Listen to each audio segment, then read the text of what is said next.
आगे उसकी हड़बड़ाहट देखकर शौर्य ने धीमी कशिश भरी आवाज में कहा, आप मेरी है इनायत शर्मा। अब से किसी गैर मर्द के बारे में सोचना भी मत। इनायत उसकी आवाज सुनकर कांप उठी और जल्दी से बाहर निकलकर भाग गई।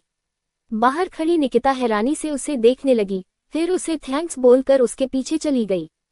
तभी शौर्य की नजर सीट के नीचे गई, जहां पर एक पायल पड़ी हुई थी। शौर्य ने उसे उठाकर अपने हाथ में लिया। काले मोतियों से बनी हुई वह खूबसूरत सी पायल, जिसके सिरे पर 2 छोटे छोटे घुंघरू लगे हुए थे।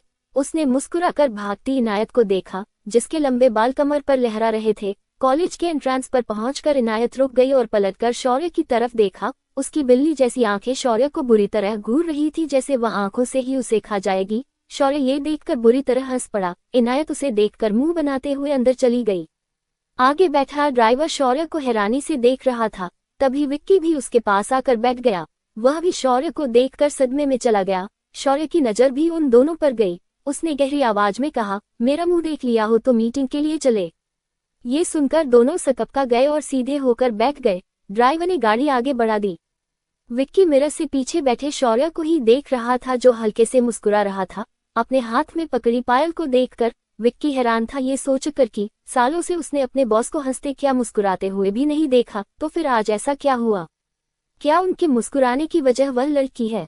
गाड़ी एक बहुत बड़े 7 स्टार होटल के सामने आकर रुकी। विक्की ने जल्दी से शौर्य के लिए दरवाजा खोला। शौर्य अपने स्ट्रेट फेस के साथ बाहर निकला और अपने ब्लेजर की जेब में वह पायल डालते हुए आगे बढ़ गया।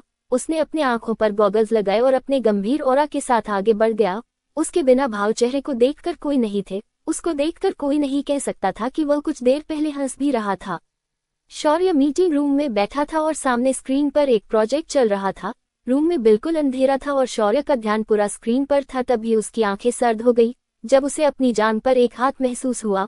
उसने हल्के से आंखें टेक कर पीछे देखा। पीछे एक खूबसूरत सी लड़की बैठी हुई थी, जो उसके क्लाइंट की बेटी जिया थी। शौर्य को अपनी तरफ देखते पाकर और उसे कुछ न बोलते देखकर उस लड़की के चेहरे पर हवस भरी मुस्कुराहट आ गई। उसने अपना चेहरा थोड़ा आगे करके उसके कान में हुई मदहोशी भरी आवाज में कहा, उम्मीद है आपको ये प्रोजेक्ट पसंद आ रहा होगा मिस्टर ओब्रॉय। अगर आपको कुछ समझ ना आए तो मैं मीटिंग के बाद आपको अच्छे से यह प्रोजेक्ट दोबारा समझा दूंगी, वो भी पूरी डिटेल में। कहते हुए उसने अपना हाथ उसकी जांघ पर सहलाते हुए धीरे से आगे बढ़ाया। उसका हाथ और आगे बढ़ता उससे पहले ही शौर्य ने उसका हाथ पकड़ लिया। जिया के चेहरे पर मुस्कुराहट आ गई, लेकिन धीरे धीरे वह मुस्कुराहट दर्द में बदलने लगी। उसका चेहरा लाल हो गया। उसने अपने होंठ भींच लिए ताकि उसकी आवाज बाहर ना निकलने। उसकी आंखें दर्द से नम हो गई थी। शौर्य ने उसकी तरफ पलटकर नहीं देखा, लेकिन उसके चेहरे पर अभी भी कोई भाव नहीं थे। जिया ने अपना हाथ छुड़ाना चाहा, लेकिन शौर्य की पकड़ बहुत ज्यादा थी। तभी एक टक की आवाज आई और जिया चीखते हुए खड़ी हो गई। उसकी चीख के साथ ही लाइट ऑन हुई। जिया के पिता घबराहट से उसे देखते हुए, जिया क्या हुआ बेटा, आप चीख क्यों रही हैं? उद्धरण चिन्ह। जिया दर्द में बुरी तरह रोते हुए, डैड, इस आदमी ने मेरी उंगली तोड़ दी। देखिए, उसने चीखते हुए अपना हाथ दिखाया। उसके हाथ की सबसे छोटी उंगली टेढ़ी हो गई थी और पूरा हाथ लाल पड़ गया था। जिया के पिता गुस्से लेकिन शांत आवाज में, मिस्टर ओब्रॉय, आपने ये क्यों किया? क्या किया है मेरी बेटी ने? उनकी आवाज धीमी ही थी क्योंकि उसे पता था फिलहाल उसके सामने कौन खड़ा है। शौर्य शांति से अपनी चेयर से उठते हुए, मुझसे सवाल करने से पहले अपनी बेटी से भी पूछ लेते, वह मेरे करीब अपना हाथ लाई ही क्यों? कहते हुए शौर्य ने जिया को सर्द निगाहों से देखा। उसकी बात सुनकर सभी की नजरें जिया पर टिक गई।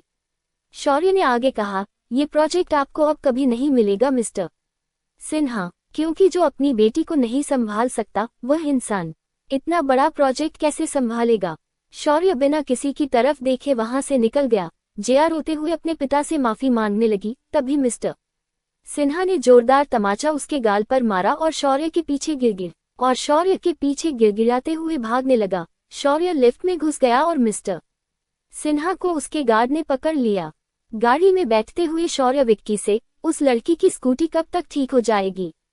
उद्धरण चिन्ह। विक्की, शाम तक सर, आपकी एक और मीटिंग है 1 घंटे बाद, तो ऑफिस चले। उद्धरण चिन्ह। शौर्य अपना फोन निकालते हुए, उस लड़की का नंबर लिया था किसी ने। विक्की ने ना में सर हिला दिया। शौर्य को उनसे ज्यादा खुद पर गुस्सा आया कि वह इनायत का नंबर लेना कैसे भूल गया। उसने गहरी सांस लेते हुए कहा, स्कूटी आज ठीक नहीं होगी और गाड़ी उस कॉलेज की तरफ ले चलो। विक्की ने हैरानी से उसे देखा, लेकिन ड्राइवर ने गाड़ी कॉलेज की तरफ मोड़ दी। जारी है। उम्मीद करती हूँ आपको ये भाग पसंद आया होगा। अगर हाँ तो लाइक, कमेंट, शेयर और सब्सक्राइब करना ना भूले। शुक्रिया।